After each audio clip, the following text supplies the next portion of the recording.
آپ کے سامنے علم نجوم کے بارے میں کچھ شرعی احکام بتائے جاتے ہیں۔ امام بخاری رحمۃ اللہ علیہ نے اپنی کتاب صحیح بخاری کے اندر حضرت قتادہ رضی اللہ تعالیٰ عنہ سے یہ بات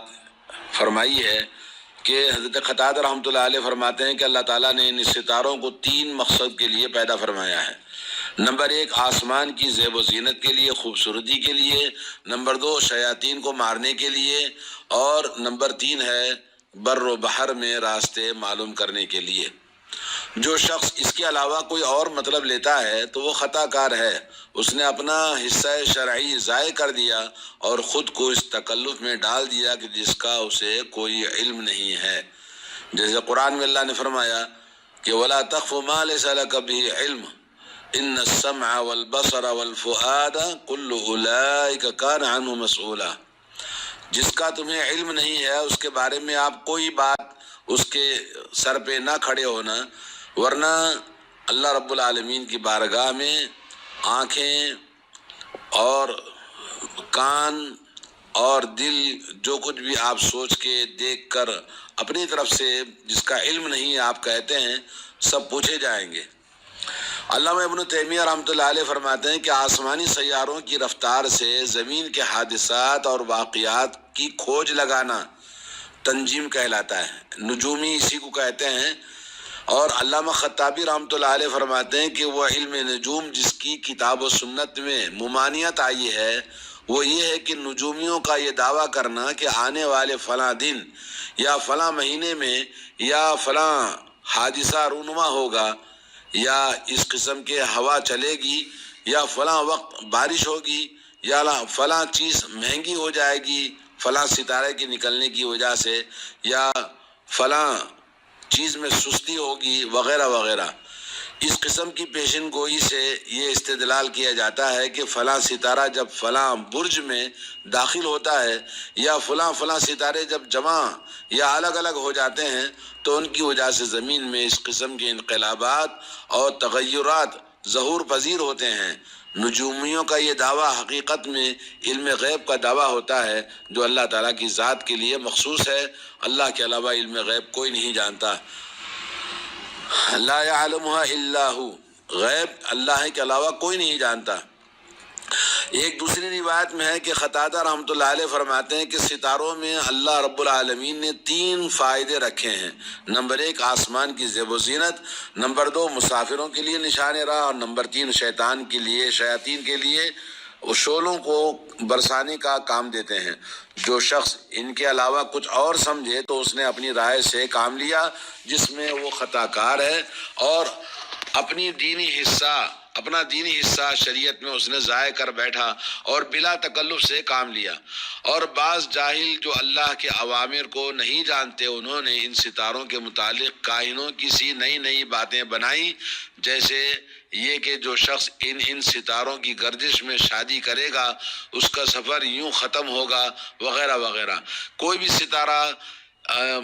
ستارہ ہو، اس میں سرخ بھی ہوتا ہے اور سیاہ بھی، لمبے اور چھوٹے بھی، خوبصورت اور بدصورت بھی۔ ان ستاروں اور 4 پائیوں اور پرندوں کو علم غیب کی چیز کا علم کیا ہو سکتا ہے؟ اگر اللہ کے سوا کسی کو غیب کا علم ہوتا تو اس کے سب سے زیادہ حقدار حضرت سیدنا آدم علیہ السلام تھے، جن کو اللہ تعالیٰ نے اپنے ہاتھ سے پیدا فرمایا اور اپنے فرشتوں سے سجدہ کروایا اور ہر چیز کے نام بتائے تھے۔ غور فرمائیے، تابعین کرام کے دور میں جو منکرات اور بدعات پیدا ہو گئی تھی ان کی تردید کس انداز سے امام موصوف رحمۃ اللہ علیہ نے یعنی امام قتادہ نے فرمائی ہے۔ حقیقت یہ ہے کہ امام صاحب نے تردید کا حق ادا کر دیا ہے۔ اہل بدعت مبتدعین کی بےہودگیاں ہر زمانے میں اور خصوصاً تابعین کے بعد سے لے کر آج تک بڑھتی ہی چلی جا رہی ہیں۔ نت نئے قسم کے بدعتیں موجود ہیں جنہوں نے پوری دنیا کو اپنے لپیٹ میں لے لیا ہے، اس فرق کے ساتھ کہ بعض مقامات میں کم ہیں، بعض مقامات میں زیادہ۔ جو اللہ کا بندہ لوگوں کو ان سے روکتا ہے اور صحیح راستے کی نشاندہی کرتا ہے اس پر مصیبتوں کے پہاڑ ٹوٹ پڑتے ہیں۔ دوستو، اللہ تعالیٰ کا فرمان ہے ہم نے تمہارے قریب کے آسمان کو عظیم الشان چراغوں سے آراستہ کیا ہے اور انہیں شیاطین کو مارنے بھگانے کا ذریعہ بنایا ہے۔ ایک اور مقام پر یوں اللہ تعالیٰ فرماتا ہے، اس نے زمین میں راستے بتانے والی علامتیں رکھ دی ہیں اور ستاروں سے بھی لوگ ہدایت پاتے ہیں، نجوم یعنی ستاروں سے۔ حضرت قتادہ رحمۃ اللہ علیہ کے زیر نظر اثر میں اس بات کی طرف اشارہ ہے کہ ستارے آسمان دنیا میں ہیں، جیسا کہ ابن مردوی نے سیدنا ابن مسعود رضی اللہ تعالیٰ عنہ سے ایک روایت نقل کی ہے، جس میں رسول اللہ صلی اللہ علیہ وسلم نے فرمایا، آسمان دنیا کو اللہ تعالیٰ نے دھوئیں سے پیدا کیا اور اس میں سورج اور چاند کو روشن کیا اور اسے ستاروں سے مزین فرمایا، جس سے شیاطین کو شعلے برسائے جاتے ہیں اور شیاطین سے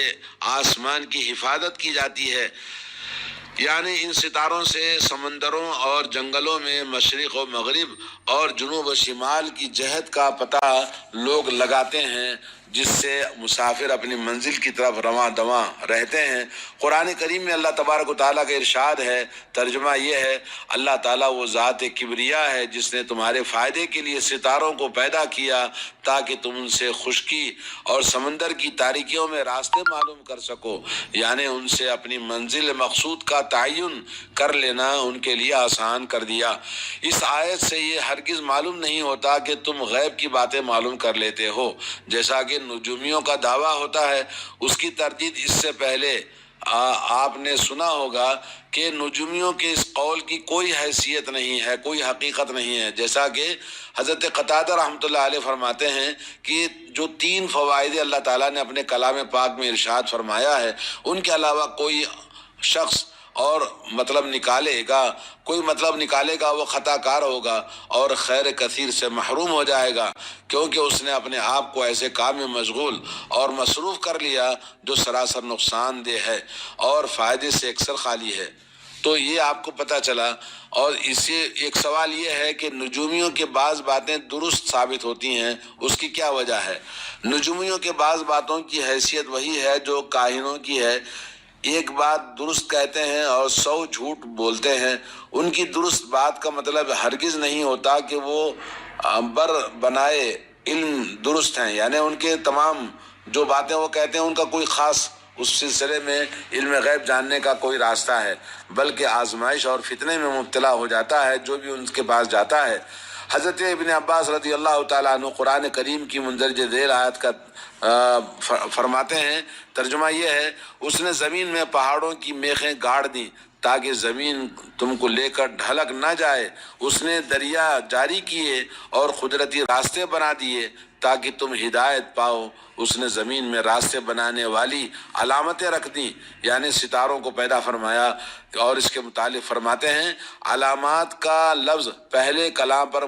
معطوف ہے، وہ کلام جس کو زمین کے متعلق بیان کیا ہے، پھر زیادہ وضاحت کی اور آسمان کے بارے میں اللہ رب العالمین نے الگ سے فرمایا، وَبِالنَّجْمِ هُمْ يَهْتَدُونَ، یعنی وہ ستاروں سے راستے تلاش کر لیتے ہیں۔ علم نجوم اور نجومیوں کی تردید اور ان کے بطلان میں رسول کریم صلی اللہ علیہ وسلم کے بہت سارے ارشادات موجود ہیں، جیسے کہ جو شخص علم نجوم کا کچھ حصہ سیکھ لیتا ہے تو گویا اس نے جادو کا ایک حصہ سیکھ لیا۔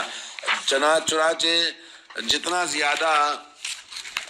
علم نجوم سیکھ لے گا اتنا ہی بڑا جادوگر بنے گا۔ سنن ابو داؤد، ابن ماجہ، مسند احمد کی حدیث ہے۔ اس طرح رجاء ابن حیوہ رحمۃ اللہ علیہ سے روایت ہے کہ رسول اللہ صلی اللہ علیہ وسلم نے فرمایا، میں اپنی امت سے مندرجہ ذیل امور کے بارے میں شدید خطرہ محسوس کرتا ہوں۔ نمبر 1، نجوم کی تصدیق کرنے والے لوگ پیدا ہوں گے۔ نمبر 2، قضاء و قدر کی تکذیب کرنے والے پیدا ہوں گے۔ نمبر 3، حکام اور ائمہ کے ظلم سے جو آنے والے وقت میں لوگ حکام اور ائمہ جو قوم کے لیڈر گورنر آئیں گے وہ ظلم و ستم کریں گے۔ حضرت ابو محجن رضی اللہ تعالیٰ عنہ سے مرفوعاً روایت ہے، رسول اللہ صلی اللہ علیہ وسلم نے فرمایا، میں اپنی امت کے بارے میں 3 چیزوں سے بڑا خطرہ محسوس کر رہا ہوں۔ نمبر 1، حکام اور جو ذمہ دار حاکم ائمہ کا ظلم و ستم لوگوں پر زیادہ ہوگا آنے والے وقت میں۔ نمبر 2، نجوم پر ایمان، لوگ ستاروں پر ایمان لائیں گے کہ فلاں ستارے سے فلاں چیز ہوتی ہے، جیسے کہ آج کل کہتے ہیں بھئی آپ یہ ہفتے میں آپ کے نام سے یہ نکالے گا، بولے گا تمہارے اس لیے اس ہفتے میں آپ کے لیے کام درست نہیں، یہ مہینے میں آپ کا کام درست نہیں ہے، اس کے نام کے ذریعے نکالا جاتا ہے۔ اور نمبر 3 ہے قضاء اور قدر، یعنی تقدیر کا انکار کریں گے، تقدیر کو جھٹلائیں گے۔ اس کو ابن عساکر نے روایت کیا ہے اور علامہ سیوطی نے حدیث کو حسن کہا ہے۔ ایک اور حدیث حضرت انس ابن مالک رضی اللہ تعالیٰ عنہ سے مرفوعاً روایت ہے کہ رسول اللہ صلی اللہ علیہ وسلم نے فرمایا، مجھے اپنے بعد میں امت کے بارے میں 2 چیزیں خطرہ کر رہی ہیں۔ نمبر 1، لوگ قضاء و قدر یعنی تقدیر کا انکار کریں گے، جھٹلائیں گے، اور نمبر دو یہ ہے کہ علم نجوم پر ایمان لے آئیں گے اور علم نجومیوں کے پاس جائیں گے۔ تو یہ حدیث مسند ابو یعلا میں اور کامل ابن عدی کے اندر موجود ہے، اور اس طرح سے علم نجوم کی تردید میں متعدد احادیث ذکر کی گئی ہیں۔ ان سے محفوظ رہنے کے لیے رسول اللہ صلی اللہ علیہ وسلم کی وعیدی ارشادات ایک مسلمان کے لیے کافی اور وافی ہیں کہ آدمی کو سمجھنا چاہیے کہ علم نجوم، یہ جو دنیا میں ہم لوگوں کو دیکھ رہے ہیں، کوئی آدمی کہتا کہ جی یہ تاریخ آپ کے لیے اچھی ہے، یہ تاریخ اچھی نہیں ہے، اور یہ کہنا کہ یہ ہفتہ آپ کام کر سکتے ہیں، یہ ہفتہ آپ شادی کر سکتے ہیں، یا یہ ہفتے میں آپ بلڈنگ کی بنیاد رکھ سکتے ہیں، یا نوکری پر جا سکتے ہیں، فلاں شہر میں جا سکتے ہیں۔ تو جتنے بھی اس طرح سے تاریخ نکال کے بتائے جاتے ہیں، وہ ہندوؤں کے جیسے کہ وہ اپنے ہر چیز کے لیے مہرت نکالتے ہیں، ویسے ہی مسلمانوں میں علم نجوم کا سلسلہ جاری ہے۔ وہ علم نجوم جس سے تجربہ اور مشاہدے کے بعد زوال شمس اور جہت قبلہ وغیرہ معلوم کیے جاتے ہیں، اس کا حاصل کرنا